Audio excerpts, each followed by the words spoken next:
السلام عليكم ورحمة الله وبركاته. صباح الهنا وصباح السرور، صباح رمضان كريم علينا وعليكم يا رب. كل سنة وانتم طيبين. النهارده بقى معايا الفراخ بتاعتنا. النهارده دي فراخ جميزي، تمام. هم المفروض كده ان هم عمرهم اكتر من شهر. فانا المفروض الخطوة اللي انا بعملها ان انا بحط لهم يعني حاجات عند ما يتموا الشهر. بس يعني نسيت الفترة اللي عدت دي. يعني ممكن يكون عندهم 35 يوم كده. بس أهم حاجة يعني في الفراخ، أي فراخ بتجيبيها، فراخ بلدي، فراخ بيضة، فراخ ساسو، فراخ جميزي، رزي، هجين، أي حاجة إنك تهتمي بيهم أول ما تجيبيهم. أول ما الفراخ تجيبيهم وهم صغيرين كده، أهم حاجة التدفئة بتاعتهم لازم نحافظ عليها. لازم تحافظي على المكان بتاعهم وتحافظي على الهواء، التيار الهواء اللي داخل لهم. لازم برضو ان انت اول ما بتجيبي تحطيهم في في حاجه صغيره، في كرتونه، في صندوق زي كده، تحافظي على الحاجه بتاعتك لحد لما تشد حيلها معاكي، وتكون برضو محافظه على درجه الحراره بتاعتك. زي ما احنا قلنا كده، اول ما بنجيب الفراخ لازم نحضن الفراخ في مكان صغير بالذات في الشتاء وتدفي، وبعد شهر بتروحي موسعه لهم المكان. ولازم ننضف ونكنس كويس تحتيهم ونقشرهم برضو. دي العلف اللي بياكلوه لازم يكون هما صغيرين كده، يكون مثلا 23 لحد لما يتموا الشهر.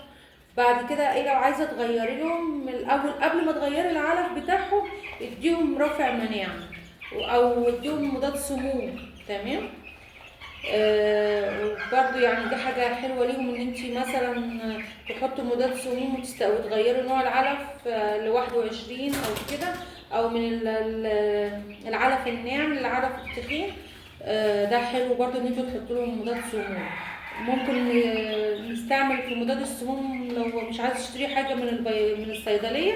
خل الخل الابيض بتاعنا تحطيه في الميه وتحطه لهم، لان الخل برضو زي ما احنا عارفين بيقطع البكتيريا، وغير كده هو يعني مضاد سموم هايل رافع مناعه.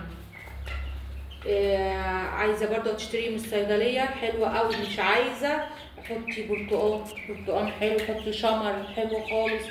اهم حاجه برضو المكان ان انت تكوني مهويه للفراخ. بتكلم على اي فراخ بيضه بلدي. خلي بالك من موضوع التهويه بتاعته، لان الكتمه بتضر الفراخ، تمام. طيب هما كده تموا عندي شهر زي ما انا بقول. طيب هحط لهم ايه بقى؟ لحظه كده هوريكم.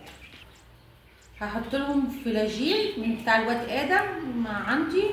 الدكتور كان كاتبه له، فقلت والله حلو قوي للفراخ، لان الفلاجيل ما شاء الله عليه يعني مضاد حيوي حلو.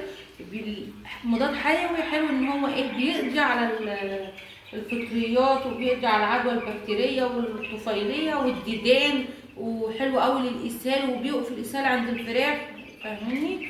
فحلو قوي. هحط منه 2 سم على لتر ميه. طب استخدمه على يعني قد ايه يا منى؟ هستعملهم مرتين في الاسبوع، وكل فتره كده تحط منه مره وقايه كده، ان هو لو في ديدان ولا في حاجه ولا في بكتيريا ولا في حاجه تقضي عليها، تمام. هحط دلوقتي واحطهم من الفرن اهو كده. الفلاجيل حطيت لهم في الميه يشربوها ما شاء الله، يعني والفراخ الجميزي ما شاء الله حلوه. لو انت عايزه تربي فراخ للبيض، يا تربي الجميزي يا البلد المشعر. الاتنين دول في البيض حلوين قوي، تمام. للحم برضو عايزه لحم وبيض وتاكلي حته لحمه كويسه في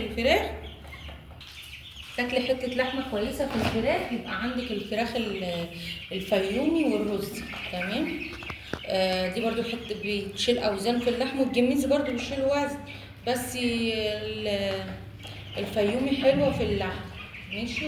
وما شاء الله الوزن بتاع الفرخه ممكن يعدي 3 و4 كيلو لو انت بتاكلي بقى، تمام، لو الحاله كويسه يعني. كده ده لو انت عايزه تربي فراخ بلدي او فراخ جميزي زي كده، لازم تخلي بالك من الحاجه بتاعتك. لازم عينيكي معاكي تاخدي بالك تشوفي الفراخ النهارده كويسه، الفراخ فيها حاجه، عينيكي معاكي كده عشان تعرفي تاخدي بالك من الحاجه بتاعتك. تمام. لايكك الجميل واشتراكك، واستنظرونا كده بقى في فيديوهات جديده، واعملوا لنا كومنتات، وبحبكم في الله، دمتم في رعايه الله.